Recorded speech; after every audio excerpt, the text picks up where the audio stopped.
Hello, everybody. I'm Will. And I'm Kristen. And this is So I'm Watching Riverdale, Season 7, Episode 4. Chapter 121, Love and Marriage. I wasn't allowed to watch that show, so I don't know why that's where I went. Married with Children. With Children. Yeah. I was allowed to watch it. I wouldn't know. Spoiler show, blah, blah, blah. This is so much fun. It's so much fun. It's so fascinating kind of getting to go back to the beginning. Yeah. And it's also fascinating. I've said this already, but it's like, this is Riverdale. Yeah. Like, this is what the comics were. I mean, more or less. Yeah. But it's so interesting because it's giving us what we love crazy. We love the weird batshit crazy, but we also we like these characters and these actors and seeing them together.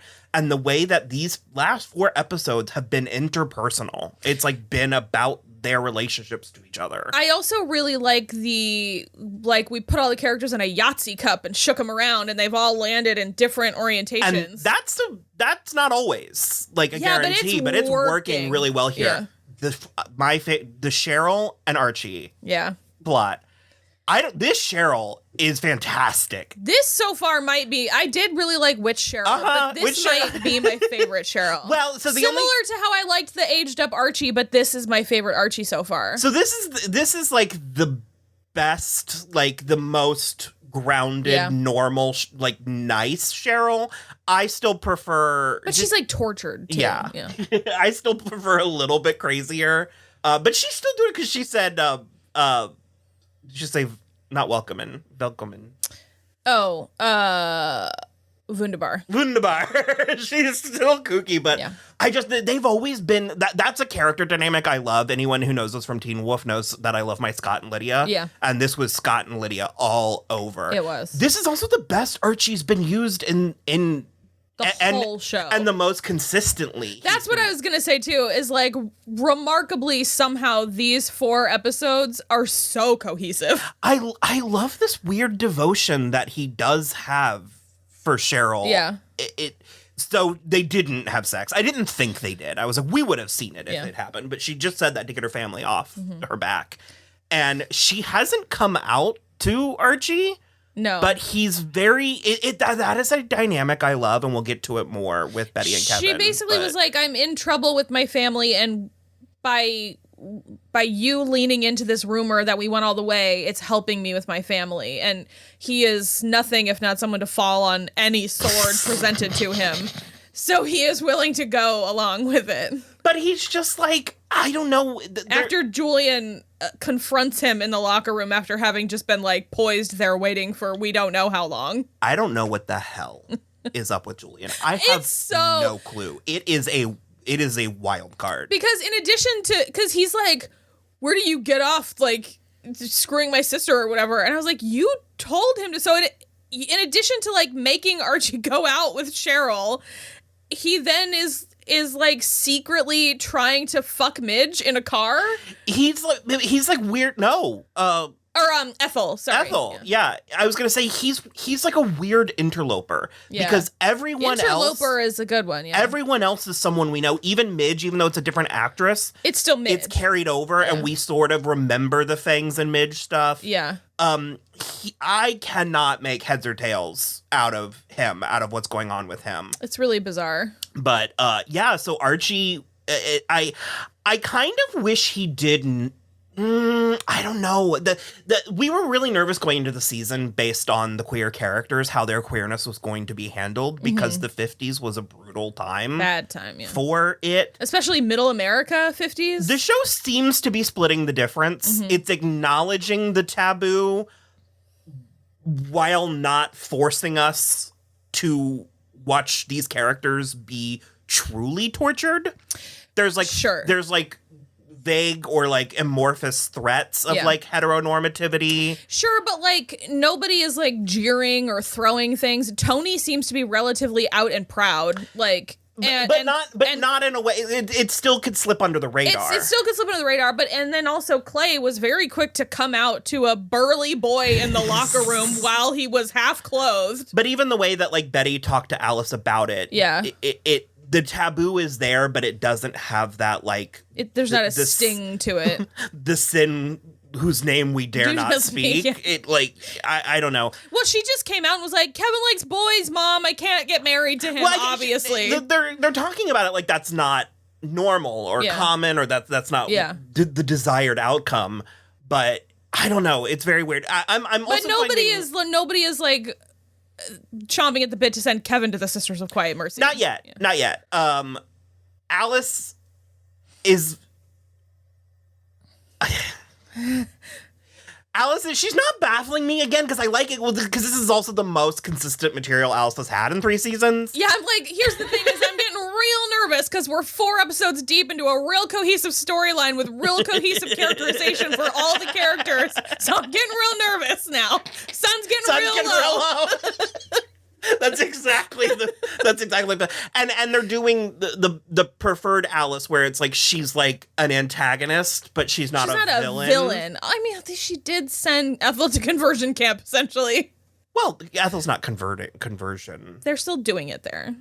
Betty said they run experiments on people. We don't know. It's but why was she so insistent that Ethel come to live with them? Well, it was just to then. Did she need a scapegoat? Oh, I don't know, maybe. But it was like all fun and games until Ethel had that sex. Until sex was in the air. Yeah. We still haven't gotten confirmation that Hal is gay, but I also feel like everything that comes out of Alice's mouth is confirmation. It's more evidence. Yeah. It's that coded. And that part is fun. That part's fun. I like that part. I feel bad for Hal, but it's fun. The Mad Men-esque sneaking around and again, we dare not speak its name. Like that dishy element, it's fun. It's all fun and games until you get into conversion therapy. Yeah. There's a similar thing in the show Black Sails, which was actually really good, and I found it very fascinating that for swaths of time in history, gayness has been mostly whatever. Well, it's never, with the exception of modern history and then arguably some ancient stuff, it's never been just fine. Yeah. But there have been varying levels of taboo. And it only really was a problem if there was, because I brought up Black Sails, it's like he was gay, the character's gay and everyone just sort of knows it, but it wasn't a problem until another character needed to overthrow him politically. Yeah. And then they were like, okay, now this thing it's a problem that we've known and ignored the whole time, we're gonna. Yeah. So I don't know. That was a weird tangent. Although no, because it's very present. It suits this completely. And also we've got all the we name dropped Joe McCarthy in this episode, and so we've got all that kind of stuff wrapped up and everything in the moral majority and the Christianity and the middle America family values bullshit and all that. So it all checks out. So they are Alice not Alice. Mary and Penelope and Clifford decide to have dinner because Archie and Cheryl maybe did it, and they decide, of course, they need to get married, and it was. Fucking love Penelope so much. She looked so good. Her dress. And Mary, Molly Ringwald. Yeah. I realized that when she signed on for this, it was a little bit of a stunt. It was a three episode arc, but she's kind of turned into a. Most of the parents were. I mean, it was Skeet Ulrich and Luke Perry and Molly Ringwald, and so it was Marisol Nichols. I said Skeet Ulrich, yeah. So it was a lot of the parents were and Metchin, obviously. But I do love that I do love that, yes, she was originally cast as a stunt, but now she is no, man, my time to shine. No, it's we're at a point where we're classic Mary. I mean, she's actually getting material and character arc and stuff because she's on board enough with this whole marriage thing. Well, we can see how Archie came to be the way he is because of what we already knew about Fred, which blessedly still a presence. They haven't recast him, which I do appreciate. And then also with Mary, because her argument to Archie, when Archie is this isn't what you want for us, and also aren't we too young? Can't we not do this? She's do you want to ruin that girl's reputation? Because that's what's going to happen. And so Archie, again, willing to fall on any available sword, is no, of course not. They did tap Uncle Frank back in. Yeah, maybe played by Ian Bowen. No, it's the same guy. If you say so. It's the same guy. His hair, he just has a mustache and his hair is darker. It did a lot. Yeah. It did a lot. So I'm not entirely sure what's going to come there. But and then Cheryl still is having her sort of like flirtations with Tony and stuff. And Tony kind of it's the same guy. 27 episodes. I know it's the same guy. Tony kind of talked her out of her and Archie were going to go. Well, they were going to go elope. I don't know. Like part of me was, I know she's gay, but part of me wanted to see that. Yeah, but like, I wanted to see Archie and Cheryl go out west. Okay, yes, and just beard. That's the thing. Well, that's the thing for me is like, I don't want them to elope and get married, but he was like, what if we just run away to California? And that way, it's like eventually no hard feelings when she's like, by the way, I found this hippie chick. But he's so committed and so blind, suggestible, that he would just think that he was gay too. Like he would need to match Cheryl's gay and be like, this is the way. This is the way. Yeah. No, that would be hilarious. Archie just like randomly gets into like a decades-long gay relationship because he thinks that's because he's the same as Cheryl. It's because he's going to be able to rhyme his last name. And so it's going to be fate because he's still writing poems. At least 2 in this episode. You know he started one for Cheryl and just didn't give it to her. You know it was packed in that army duffel of Fred's and he was going to read it to her on the drive to California. There's something very it is the last year of school or like the end of senior year quality happening because all of the actors are doing so much and I think there is a slight kind of like we could have been doing this the whole time but who knows. Betty and Kevin did break up. We are a little bit sort of rushing through this in ways that, again, I understand, especially because I don't want to get into the nitty-gritty. Well, and at some point, we know that we're going to have to jump back into the future. Although, wouldn't it be freaking dope if they all retained their 1950s memories? I think they probably will. That just occurred to me. Excited. Because it's a dynamic that I actually, for personal reasons, and also just, like, conceptually, I love that dynamic between the Will and Grace, like the gay man and the straight female best friend. And it's so complex because on one hand, Betty feels used and manipulated and taken advantage of. Well, especially once Kevin admits that Alice helped him. Yeah. But she was more...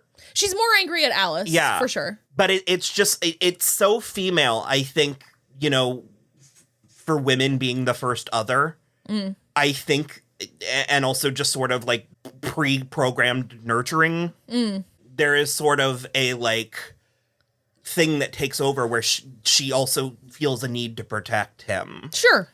And I find that, especially depending on how, you know, he goes about it, I find that dynamic very fascinating. I think him and Clay are moving really fast, but and very publicly as well. Like I know the dark room is like for beatniks or whatever, but like everyone in the cast or in the like, you know, cast of characters goes there, and Betty saw him immediately. Kevin tried to play coy too, where he's like, I don't know what you think you saw, and I was like, he was wrapped around Clay like an octopus. I was like, listen, Cal, and what was the name? Cal and Derek, or Cal and from Euphoria? Oh, yeah. Just like dancing, making out at this bar, and I'm like, I don't know that this is gonna, okay. This will not end the way you think it will end. Jughead and Ethel were arrested. We did find out that she snuck out to go to the dance, and that's where she was picked up by Julian, and he took her to Makeout Point, and I love that she was totally fine to go halfway. She was into it at first. She was like, yeah, but then he was being too pushy, and so... Well, it's just sort of like...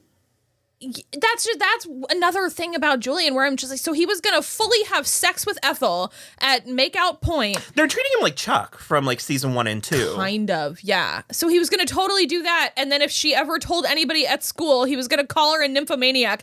I'm sick of these men calling the women sex maniacs on the show already. Sick of it.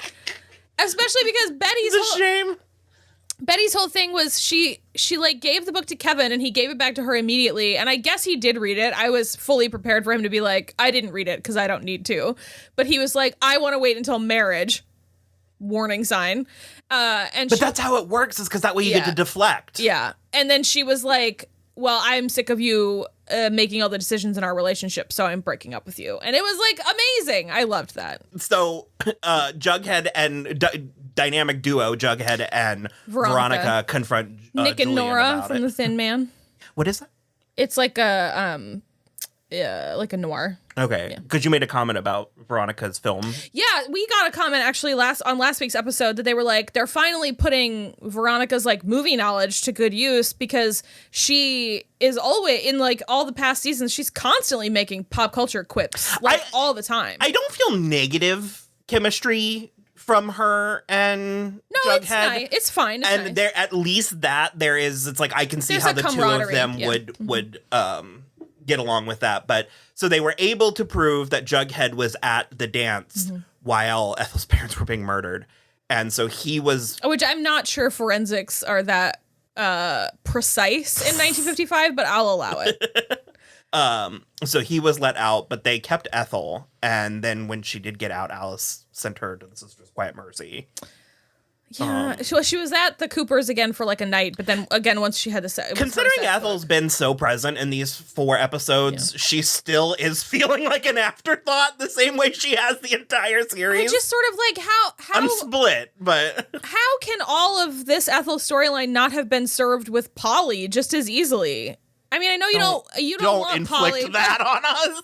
We were kind of okay with Polly in her last couple episodes. But that's part of the whole what is happening here, because we're still unsure what's going on with the time traveling based on who's alive and who's dead. Yeah. And so Polly, is she alive again or is she dead again? I don't remember. Cheryl brought her back to life. Yeah. Her and Jason, they were brought back to life by the end of season 6. Yeah. I don't remember. I was going to take this moment to say that if you're fans and would like to help us out, please like and subscribe and leave a comment. Apparently the thumbs up does the best. We also have a Patreon, patreon.com/soimwatching the show. If you want to join the $3 tier, you can watch along with us to this show and many others. Not every show we cover, but a lot of the shows we cover.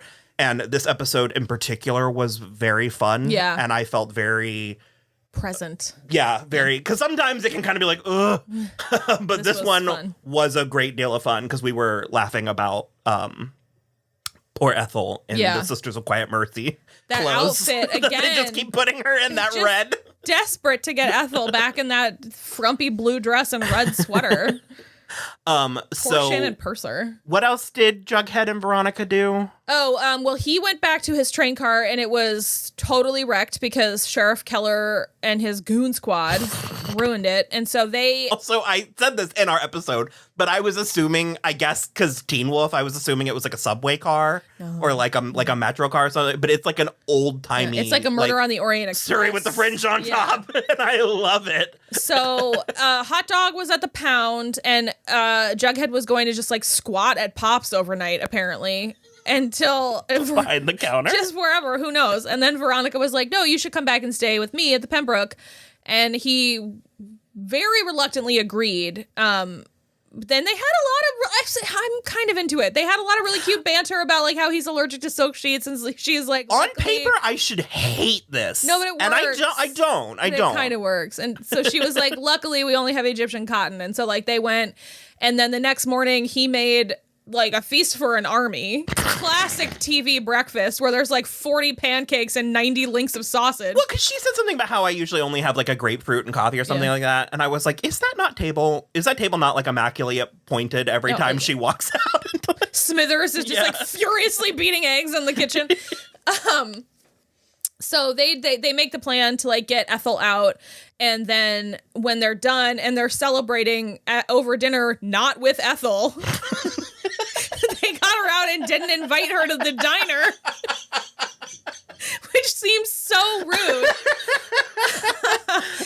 She invites him to come back to stay, like whenever he wants. And she's like, no, or he's like, no, I can't. I have to like fix my place. And so she fixes the train car instead.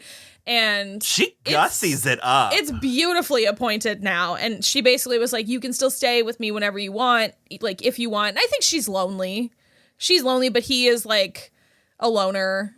And so he like can't. I mean, she's been abandoned by her family. Oh, yeah. And she's taken it on the chin. But not even abandoned. She's been exiled by her family. Like they sent her to Riverdale. I think I think she's a ticking time bomb. Oh, for sure. Yeah. But I thought it was sweet. I thought it was sweet. I don't know. I might be into it. I was just, yeah. And even though, because Archie and Cheryl did break up and I was a little bit bummed, I want him to know what it was I want him to know what sword he was falling on. I want him to know for sure. Yeah. Because I just think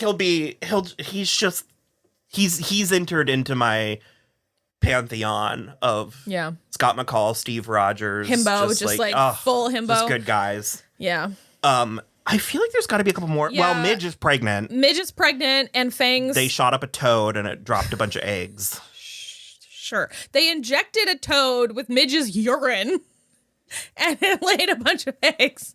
That was a bit of a jump scare because she explains the plot, but then she already had the urine, and I was just sort of like imagining the exchange of Gone Girl level of shenanigans that Tony had to go through to get Midge's urine. Tony's like a mastermind. She is behind the scenes with strings everywhere. This Tony is a lot of fun, but basically Fangs tried to ask for Midge's parents' permission to get married. He put on different clothes, and he didn't actually wash his hair. So it was the exact same. The only thing. The single most pressing. And they said no, and that he can't see Midge ever again, too, which I love when parents do that. And it's like, we go to school together, and this is a small town. We're in all the same classes. Well, they're no match for his foolproof plan. Which is to become the next Richie Valens in 4 months before Midge starts to show. Just fingers crossed that her parents don't find out and send her to the Sisters of Quiet Mercy for a hasty abortion. And I just But he's going to get rich and famous in enough time to then marry her, and I don't know. You're not getting out of this scandal regardless, because in the taking enough time to become rich and famous enough that Midge's evidently wealthy parents will permit the marriage. She's still going to be visibly pregnant, and you're going to have a baby in 5 months after the wedding, which is alarming. They tested them, this weird compatibility test. Yeah, Friedrich Werthers, who is a character on this show, if we know one thing. He is. Okay, this compatibility test was ridiculous, but also he's got It paired him up based on height and No, it was do you understand the concept of marriage? Do you come from similar backgrounds? Favorite hot sandwich? Yeah. It was really pairing them up based on... And Archie's just over there well, I don't know. Do you consider a hot dog a sandwich? No, but this Dr. Werther... You would. I can't. Cheryl would come to the plate with a patty melt, and he'd be trying to make a hot dog. Hot dog, though, right? We also did see Jughead going to town on... Yeah, because he got food after he was released from jail and Ethel got squat. No, but the Dr. Werthers, I said while we were watching it that he's really reminding me of John Doe from Drop Dead Gorgeous. And he really, because I was just well, I don't know, what are you doing looking under the mattresses of young boys? It's just... I just have this feeling that we, at some point sooner than you think, we're going to come to a room with a cage door and open it up, and all of our other characters are going to be in there. Reggie and Moose and I don't know. Yeah. I feel like there was more. There was so much that happened. But... Well, by the end there, Archie was writing a poem for Betty, and he was going to go deliver it to her, but that's when Frank showed up, when Archie saw Frank again. And then Betty is on the outs with Alice for sure. Julian is the one that ended up getting Ethel out of jail because Jughead squared up. Oh, I forgot about the fisticuffs. Jughead squared up and socked him right in the nose and made him go to Sheriff Keller and say that he was trying to make it with Ethel at the time her parents died. Yeah. I don't know. That's mostly it. I mean, Betty and Kevin did come to a piece where she was I can't pretend to understand, but I don't think our relationship was a waste of time, and she wants to be there for him and everything. So I mean, that's nice. I think Alice is not going to stop trying to get them back together, but Alice is going to pull through. This would be a very strange character assassination. Okay, fine, but I don't think Alice is going to pull through until we're back in the present day again. I don't think 50s Alice is going to pull through. Maybe on our way to. Maybe. And Aaron Westbrook, Tabitha is still. She's MIA, yeah. I feel weird about that. She is Doctor Stranging through all the timelines right now. So, okay. Well, that was our conversation there. If you had fun, like I said, please like and subscribe. And I had fun. Check out this spot next week where we will talk about that episode when it's done. Yep.